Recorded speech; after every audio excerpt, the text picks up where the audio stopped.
Montreal. I have some family in Canada. You know, I came to North America when I was 17, just by myself. And I had like a few $1,000s in you know, I came to North America when I was 17, just by myself. And I had like a few $1,000s in traveler's checks, back when traveler's checks were a thing, you know, in Canadian dollars. I landed in Montreal. I have some family in Canada, and my mom's uncle lived in Montreal. But like we didn't know his phone number, so I landed in Montreal, and my mom says, "Oh, I just got a letter back from my uncle. He's in Minnesota or something." So I'm like, "Oh, okay, I don't know what to do now." So I just stayed in a youth hostel and like bought a bus ticket across Canada, and worked in various like odd jobs and stuff. Worked on my mom's cousin's farm, wheat farm in Saskatchewan for 6 weeks. That's where I had my 18th birthday, actually. I worked in the lumber mill, chainsawed logs, did various odd jobs. And then went to college in Canada for a couple of years. I paid my own way through college, by the way. So, but in Canada, it's like easier because the college is more subsidized, and I was a Canadian citizen through my mom.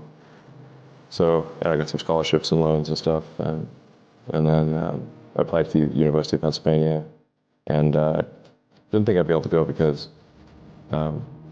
tuition is really high, but they gave me a scholarship and loans and stuff, so I was able to go there.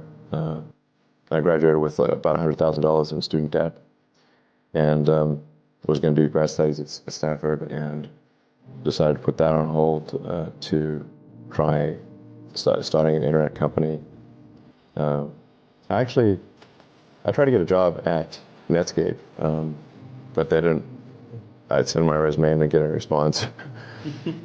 So I was like, okay, I guess I can't get a job at there are only a few internet companies that can get a job at any of them. So I was like, I guess I want to do something with the internet. I got to start my own company. But I ended up writing the first maps and directions on the internet. I wrote it personally. Maps, directions, yellow pages, white pages, on a puny computer, like with hardly any. So you had to be like, the code had to be super tight. I even have some patents on like maps and directions and yellow pages and white pages and stuff from ages ago. They're lapsed now, but that company ended up getting bought by Compaq for about $300 million. I owned 7% of the company, so I got like $20 million from that. Put most of it into X.com, which merged with Confinity to create PayPal.